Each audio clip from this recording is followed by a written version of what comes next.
Alright guys, for your viewing pleasure, we are taking the Monster 937.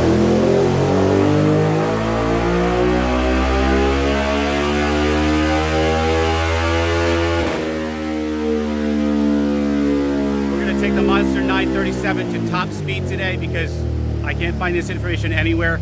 Nobody seems to know what the top speed is. We're gonna find it out. And because we respect our boys in blue, we're gonna be doing this in a completely controlled professional environment on a dyno, which is far more accurate, as you're about to find out, than your speedometer. We're also gonna do a comparison between what the speedometer says and what the dyno says to show you that margin of error. Here we go. Okay, so explain one more time what we're looking at here and how to read it. Okay, so what we're going to do for top speed, we're going to simulate as if there's a load on the bike with the load control of the dyno itself. Okay. So it'll simulate as if you're actually riding down the road.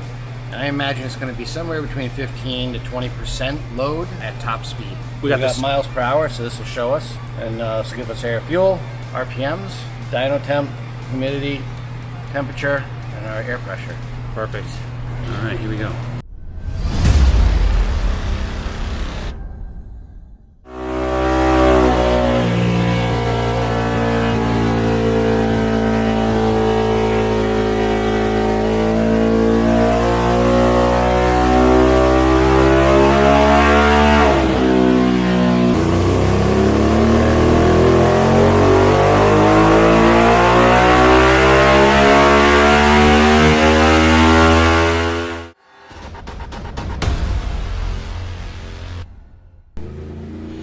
Alright, so this is me taking the bike up to 6th gear. I know it looks super cool with my 360 camera on my back. That gives us this view right here, which kind of mixes things up for you guys a little bit, kind of like a bird's eye view or a drone view.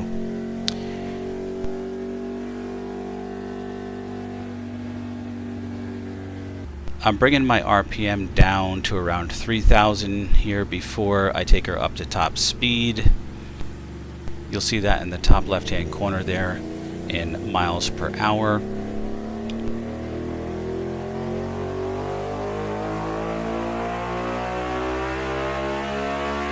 we are approaching the rev limiter. And there's the top speed of 160 miles an hour. So as you can see, I hit 160 miles per hour or 257 kilometers per hour on the speedometer, all without the risk of a deer running out in front of me, thereby turning me into a human catapult. But medieval references aside, there's another reason that you want to do your top speed runs on a dyno besides safety. Because the dyno is far more accurate than your speedometer, which is actually set low purposefully by manufacturers to err on the side of caution and to protect themselves from any potential litigation. Another reason is they want to help you out and make sure that you're not wrongly ticketed by the boys in blue. And lastly, so you can feel extra cool and have bragging rights, even though you're really driving like a granny. But mostly because they don't want you to sue them if you do get ticketed. But my speedometer, it was wrong. Man up, you were speeding. Stop trying to sue people all the time. As you know, the United States is pretty much the most litigious society on the planet. You don't believe me? Sue me. I'm just kidding. Don't be so serious all the time. So let's take another look at what the actual speed was per the dyno. I think you're going to be pretty surprised by the results like I was.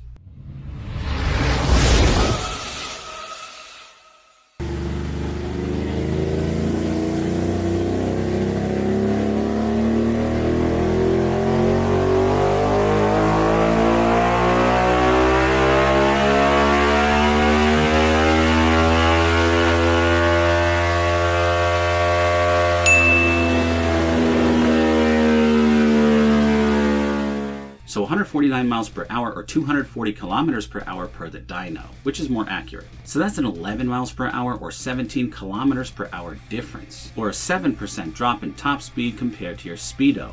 You heard me right, the speedometer overstated my speed by 7%. This whole time I've been going approximately 7% slower than I thought.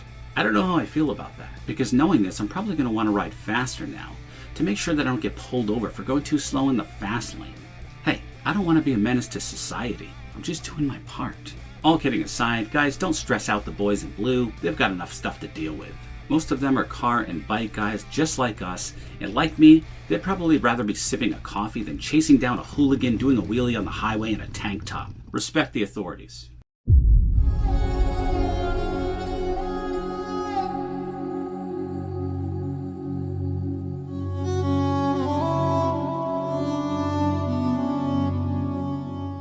So save the speed for the track or the dynos. Now there are some ways to calibrate your speedometer to make it more accurate. And if you're interested in a video on that, let me know in the comments below. And now as a bonus for comedic purposes, my tuner actually let me try to run my own horsepower dyno. Enjoy. So here my tuner let me attempt a dyno run by myself, my first time, to measure horsepower and torque on my own, just for fun. And as you can see by the results, I botched my first dyno run.